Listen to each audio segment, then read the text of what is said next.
नमस्कार दोस्तों, आप सभी का हमारे YouTube चैनल ट्रिक सबसे तेज में स्वागत है।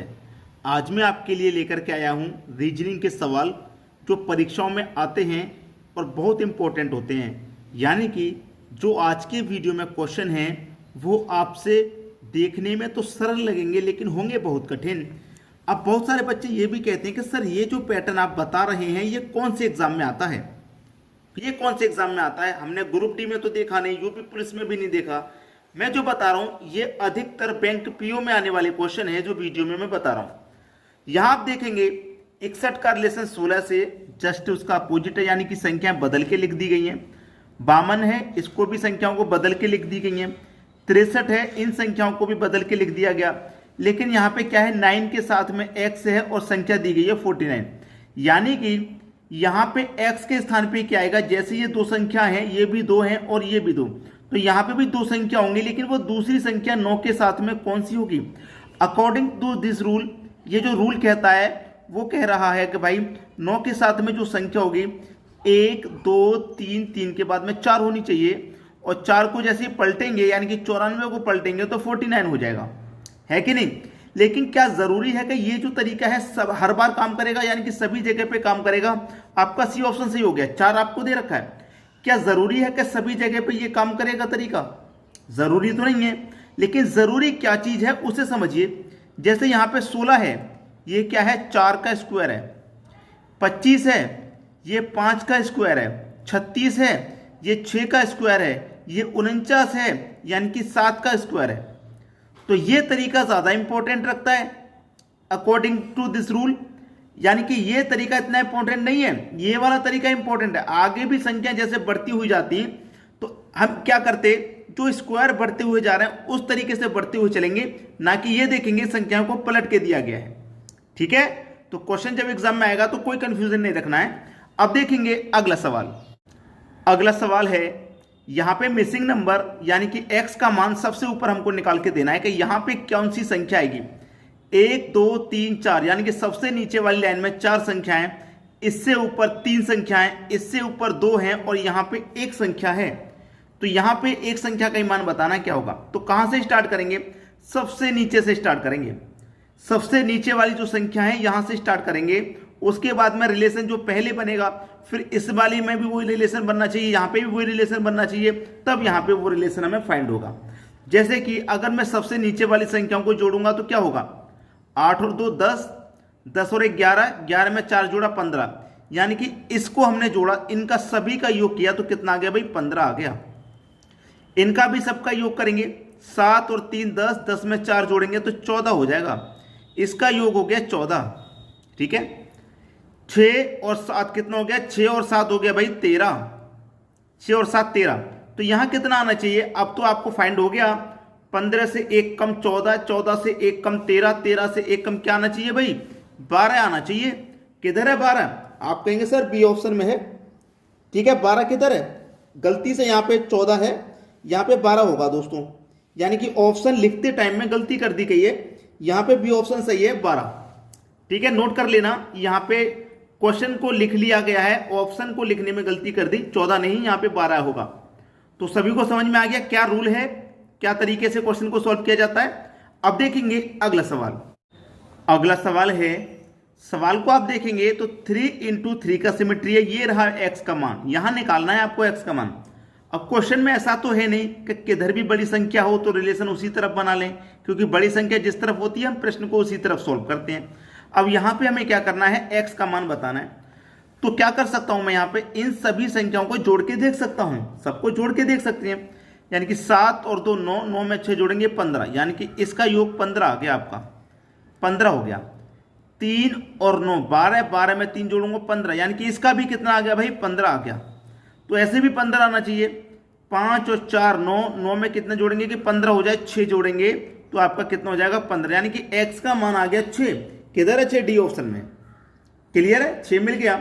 अब देखिए यहां पे थोड़ा सा दिमाग और लगाइए, ऐसे सबका योग आपको 15 मिला है तो ऐसे भी तो जोड़ सकते हैं आप इस तरीके से। देखिए 7 और 3 10, 10 में 5 जोड़ोगे 15, ठीक है।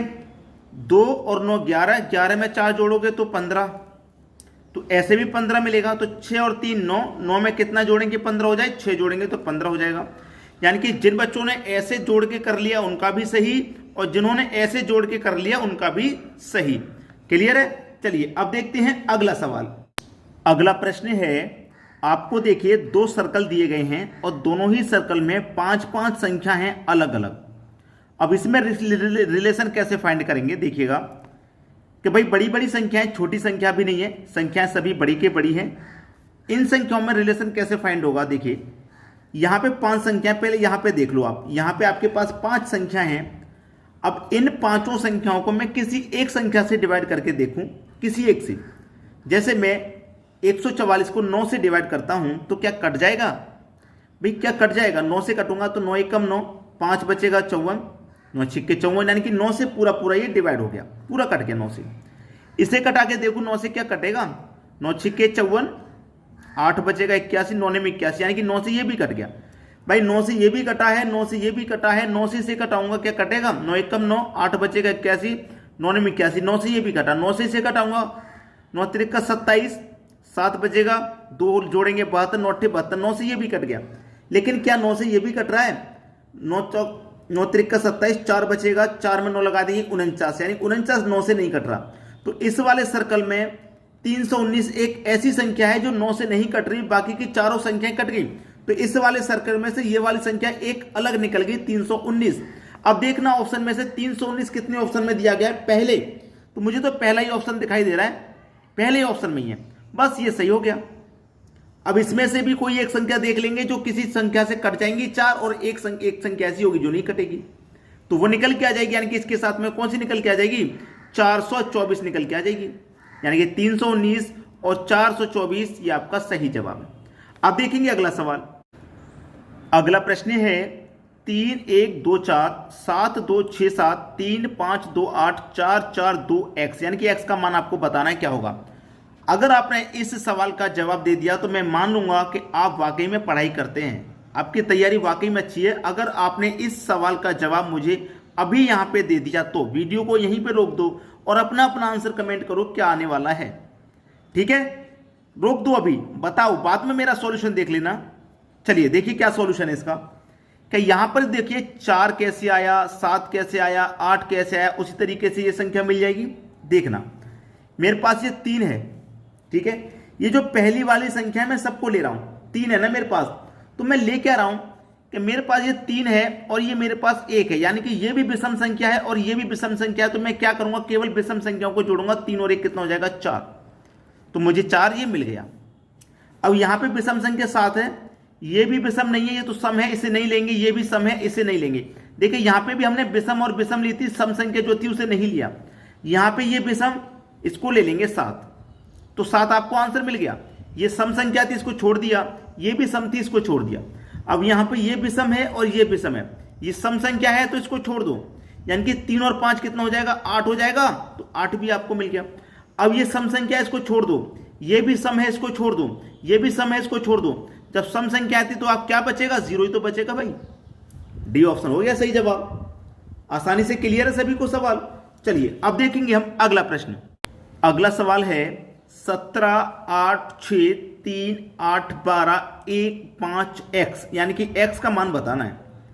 जोड़ के देख लो सभी को एक बार। 17 और 3 20, 20 में 1 जोड़ूंगा तो 21, 8 और 8 16, 16 में 5 जोड़ूंगा तो 21, ये 21, ये 21, तो फिर ये भी 21 होगा।